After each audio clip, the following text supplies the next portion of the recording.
تخلیق کردگار کو دیکھا ہے بار بار، شبیر انتہا ہے خدا کے کمال کی۔ سبحان جب تک خدا رہے گا رہے گی حسینیت، جب تک خدا رہے گا رہے گی حسینیت، کتنی دراز عمر ہے زہرا کے لاش۔ درود پڑھیے اللہم صلی علی محمد۔ بس اذان محترم، اللہ کو یاد کرنے کا طریقہ اللہ نے ہی دکھایا ہوا ہے۔ جو اللہ کو یاد کرتا ہے وہ اس کی نافرمانی نہیں کرتا، جو اللہ کو یاد کرتا ہے وہ اس کے فرض کردہ واجب میں کوتاہی نہیں کرتا، جو اللہ کو یاد کرتا ہے وہ اس کے حرام کردہ معاملے میں نظر نہیں آئے گا کبھی۔ لہٰذا اطاعت الہی بندگی ہی اصل میں فذکرونی ہے۔ امام حسین علیہ السلام ابو عبداللہ ہے، یہ کنیت امام حسین کی پروردگار کی بندگی کی وجہ سے ہے۔ عربی میں کنیت عرب میں دو وجہ سے مشہور ہوتی ہیں، بڑے بیٹے کے نام پہ کنیت ہوتی ہے، یا اس بندے کی کوئی صفت ایسی ہوتی ہے کہ وہ صفت اتنی مشہور ہو جائے تو اس صفت کی وجہ سے اس کو کنیت ملتی ہے۔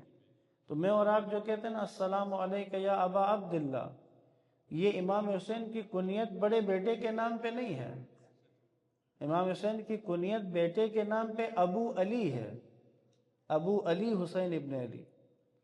امام حسین کی یہ جو ابا عبداللہ ہے یہ وہ بندگی میں معراج پہ ہیں حسین ابن علی، اس قدر خدا کی عبودیت میں سرشار تھے کہ یہی آپ کی کنیت بن گئی ابو عبداللہ۔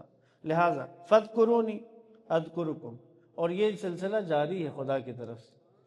تم آج بھی اگر اللہ کو یاد کرو اللہ تمہیں جواب میں یاد کرے گا۔ وشکروا لی، شکر کرو۔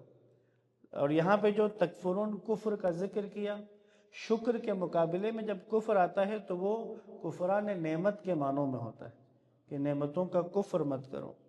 اللہ بڑا سخی ہے، اللہ بڑا جود و کرم والا ہے، سخی کو کبھی بھی زیب نہیں دیتا کہ کچھ دے کر واپس لے لے، یاد رکھیے گا۔ نعمت اللہ دیتا ہے، واپس لیتا نہیں ہے، میں اور آپ واپس کرتے ہیں، یہ سسٹم بنا ہوا ہے۔ قدرت کا نظام اسی طرح سے ہے، اللہ اپنی نعمتیں بندوں کو دیتا ہے، بندے اپنے اعمال کی وجہ سے وہ نعمتیں واپس کروا دیتے ہیں۔ میرے اور آپ کے لیے اللہ نعمت دیتا ہے، ہم اپنے اعمال کی وجہ سے اس نعمت کو اپنے لیے بلا بنا لیتے ہیں، اس نعمت کو اپنے لیے مصیبت بنا لیتے ہیں، یا اپنی ناشکری کی وجہ سے اس نعمت سے ہاتھ دھو بیٹھتے۔ اللہ واپس نہیں لیتا نعمت، بندے اپنے اعمال کی وجہ سے نعمت کو واپس کروا دیتے ہیں۔ اگلی آیت اسی کے ساتھ ہی، یا ایھا الذین آمنوا استعینوا بالصبر والصلاۃ ان اللہ مع الصابرین، اے ایمان والو صبر اور نماز سے مدد طلب کرو، اللہ یقیناً صبر کرنے والوں کے ساتھ ہے۔ صبر یعنی استقامت، صبر یعنی ثابت قدمی، انسان ثابت قدم رہے، یہ صبر ہے۔ ام عقیل نامی ایک مسلمان خاتون تھی، کچھ مہمان ان کے گھر پہنچے، 2 مہمان تھے، اس نے مہمانوں کا استقبال کیا، بٹھایا، اتنے میں ایک بندہ دوڑتا ہوا آیا، آ کر کہ ام عقیل تمہارا بیٹا جو اونٹوں کو چرانے گیا تھا، ایک اونٹ نے وحشی ہو کے اس کو کنویں میں گرا دیا، تمہارا بیٹا مر گیا، جوان بیٹا مر گیا۔ تو جو خبر لے کے آیا تھا اس کو کہنے لگی میرے گھر میں مہمان آئے ہوئے ہیں، تمہیں بیڑ ذبح کرنا آتی ہے؟ اس نے کہا ہاں۔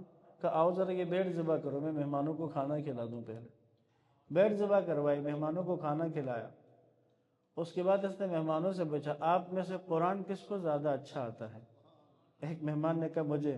کہ کچھ ایسی آیتیں پڑھو کہ میرے دل کا غم ذرا ہلکا ہو، میرا بچہ مر گیا۔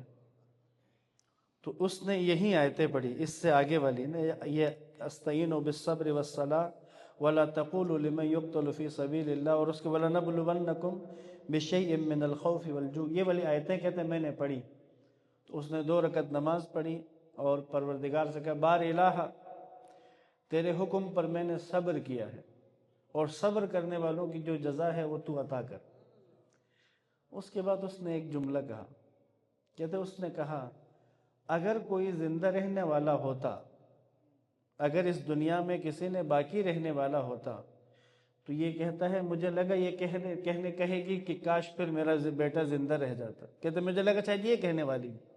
کہتے اس خاتون نے کہا اگر دنیا میں کوئی زندہ رہنے والا ہوتا تو پروردگار میں تجھ سے تقاضا کرتی تھی کہ تیرا نبی زندہ رہے اس دنیا میں. میں تجھ سے چاہتی تھی کہ پیغمبر اس دنیا میں زندہ رہے. کہتے میں متعجب ہوا اس کے اس عمل پر. اس قدر صابر خاتون، اس قدر تحمل کرنے والے. عزیزان محترم، صبر کرنے والوں کو سب سے بڑی خوشخبری کیا ہے؟ ان اللہ مع الصابرین. مع الصابرین، اللہ ساتھ ہے صبر کرنے والوں کے. اور جن کے ساتھ اللہ ہے پوری دنیا ان کے خلاف ہو جائے انہیں کوئی فرق نہیں پڑتا، انہیں کوئی مشکل نہیں پڑتی. اللہ کا ساتھ ہونا سمندر کی گہرائیوں سے سمندر کو چیر کے رستہ بنا دیتا ہے. وہ جو حضرت موسیٰ نے جب بنی اسرائیل نے کہا تھا کہ انا لمدرکون، پیچھے سے فرعون کا لشکر آ رہا ہے اور آگے سمندر ہے، آگے بڑے سمندر میں ڈوب کے مر جائیں، پیچھے جائیں تو فرعون کا لشکر مار دے. تو بنی اسرائیل نے 70,000 لوگوں نے یک زبان ہو کر مختلف آوازوں میں، اونچی آواز میں، نیچی آواز میں، سختی کے ساتھ، پیار سے، مختلف انداز ہوتے ہیں، کہا انا لمدرکون، موسیٰ ہم تو مارے گئے، اب تو ہماری خیر نہیں ہے، اب ہمارا کیا بنے گا. کیوں یہ کہہ رہے ہیں؟ کیونکہ پیچھے فرعون کا لشکر اور آگے سمندر ہے. سیم سچویشن حضرت موسیٰ کی آنکھوں کے سامنے بھی ہے. موسیٰ کی آنکھیں بھی دیکھ رہی ہیں کہ پیچھے فرعون اور آگے سمندر، لیکن موسیٰ کی وہ آنکھیں جو دیکھ رہی ہیں وہ بنی اسرائیل نہیں دیکھ پا رہے تھے. کیا کہا حضرت موسیٰ نے ان کے جواب میں؟ لا تحزن، ڈرو مت، ان معی ربی سیہدین، میرا رب میرے ساتھ ہے اور وہ مجھے چھوڑے گا نہیں تنہا، کبھی میری رہنمائی کرے گا. تو بس حضرت موسیٰ نے حکم پروردگار پہ عصا مارا تو وہ سمندر 2 حصوں میں پھٹ گیا. کیا خوبصورت جملہ تھا کہ اس سمندر کو عصا نے نہیں پھاڑا ہے، اس سمندر کو موسیٰ کے توکل نے پھاڑ دیا ہے. اور اگر اے انسان مجھ سمیت تم بھی اگر صابر رہو، ثابت قدم رہو تو اللہ تمہارے ساتھ ہے، مشکلات کے سمندر کو پھاڑ کے انہی کے درمیان میں سے تمہارے لیے رستہ نکال دے. لہٰذا صبر، ثابت قدم رہے. بعض اوقات میرے اور آپ جیسوں کے معاملات میں صبر کا ایک پہلو یہ آتا ہے کہ ہمیں کوئی معاملہ کرنا ہے، کوئی سودا کرنا ہے، کوئی معاہدہ کرنا ہے، لیکن یہ جو معاملہ ہم کرنے لگے ہیں، یہ جو سودا ہم کرنے لگے ہیں، یہ اللہ کے بتائے ہوئے قانون کے خلاف ہے. اب میری آزمائش شروع ہو گئی، اب پتہ چلا کہ میں صبر کرتا ہوں یا نہیں کرتا. یہاں پر صبر کیا ہے؟ اللہ پر اعتماد رکھنا، اللہ پہ یقین رکھنا اور اس معاملے سے ہاتھ اٹھانا. ٹھیک ہے کہ بظاہر فائدہ لگ رہا ہے، ٹھیک ہے کہ بظاہر پروفٹ لگ رہا ہے، لیکن یہاں پر صبر کیا ہے؟ انسان یقین رکھے کوئی نہیں، اگر میرے رب نے اس کو حرام قرار دیا ہے تو میں اس سے پیچھے ہٹوں گا، میں اس فائدے سے دستبردار ہوتا ہوں. تو یہ صابر ہے، یہ بندہ ثابت قدم ہے. اس کو خوشخبری ہے کہ ان اللہ مع، اب اللہ تمہارے ساتھ ہے اور اللہ ایسا جواب دے گا، اللہ اس کا ایسا عوض دے گا، اللہ اس کے بدلے میں ایسی بہترین چیز عطا کرے گا کہ وہ بہترین منافع، فائدہ اس سے کہیں زیادہ بڑھ کر ہوگا.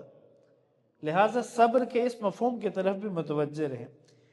وَلَا تَقُولُوا لِمَنْ يُقْتَلُ فِي سَبِيلِ اللَّهِ أَمْوَاتًا، جو اللہ کی راہ میں قتل ہوئے ہیں ان کو مردہ مت کہو، بل احیاء، بلکہ وہ زندہ ہیں. وَلَكِنْ لَا تَشْعُرُونَ، تم ان کی زندگی کا شعور نہیں رکھتے. عجیب ہے، شہداء کے بارے میں کہا زندہ ہیں، جبکہ ہم سب سے کہا ہے کہ تمہارے زندہ ہونے میں شک ہے. میں اور آپ جو سانس لیتے ہیں، میں اور آپ جو حرکت کرتے ہیں، میں اور آپ جو کھانا کھاتے ہیں، چلتے پھرتے ہیں، ہماری زندگی مشکوک ہے. شہداء کی زندگی یقینی ہے. قرآن کی آیت ہے یا ایھا الذین آمنوا استجیبوا للہ وللرسول اذا دعاکم لما یحییکم، اے ایمان والو اللہ اور اس کے رسول کی پکار پہ لبیک کہو جب بھی وہ تمہیں پکارے. کیوں؟ لما یحییکم، تاکہ وہ تمہیں زندہ کرے. اے ایمان والو اللہ اور اس کے رسول کی پکار پر لبیک کہو تاکہ وہ تمہیں زندہ کریں. اس کا مطلب کیا ہے؟ ہم مردہ ہیں تو زندہ کریں گے نا. یعنی ہم جن کو کہا جا رہا ہے کہ تم اللہ اور اس کے رسول جب بھی تمہیں آواز دیں، پکاریں، ان کی پکار پر لبیک کہو تاکہ وہ تمہیں زندہ کر دے۔ اس کا مطلب ہم کسی مردگی میں ہیں جس سے ہمیں زندہ کیا جائے گا اللہ اور اس کے رسول کی پکار پر لبیک کہنے کی وجہ سے۔ ہمیں مردہ کہہ رہے ہیں کہ اے مردو اٹھو تمہیں زندہ کرے پروردگار، اٹھو نبی کی بات پہ لبیک کہو تاکہ تمہیں زندہ کر دے۔ امیر المومنین نہج البلاغہ میں فرماتے ہیں کہ لوگ زندہ لاشوں کی طرح ہیں، زندہ لاش کی طرح۔ بعض اوقات جس جانور پر انسان سوار ہے جانور زندہ ہوتا ہے، انسان مرا ہوا ہے۔ اور بعض اوقات قرآن نے کہا ما انت مسمع من فی القبور، قرآن نے انسانوں کو بدن میں دفن شدہ روح کہا ہے۔ یہ بدن قبر ہے اور روح کو اس میں دفن کیا ہوا ہے۔ ہمارے مردہ ہونے کی کتنی آیتیں ہیں، اور شہداء کے زندہ ہونے کی گواہی اللہ دے رہا ہے۔ وَلَا تَقُولُوا لِمَنْ يُقْتَلُ فِي سَبِيلِ اللَّهِ أَمْوَاتٌ، جو اللہ کی راہ میں مارے جائیں انہیں مردہ مت کہو، بل احیاء، زندہ ہیں وہ، اللہ کہہ رہے کہ زندہ ہیں۔ اور یہاں پر کہا کہ تمہیں ان کی زندگی کا شعور نہیں ہے۔ دوسری جگہ کیا کہا؟ بل احیاء عند ربهم يرزقون، زندہ ہیں اور اپنے رب سے رزق بھی پا رہے ہیں، رزق و روزی کا سلسلہ بھی ان کا چلا ہوا ہے۔ لہٰذا عزیزان محترم، رائے خدا میں مارے جانے والوں کو مردہ نہیں سمجھنا۔ اتنے لوگ مر گئے نہیں، اگر شہید ہوئے تو پھر وہ زندہ ہو گئے، ہم ابھی تک اس زندگی تک پہنچے نہیں ہیں۔ مل کے ذرا بلند آواز میں درود پڑھیے گا محمد والا۔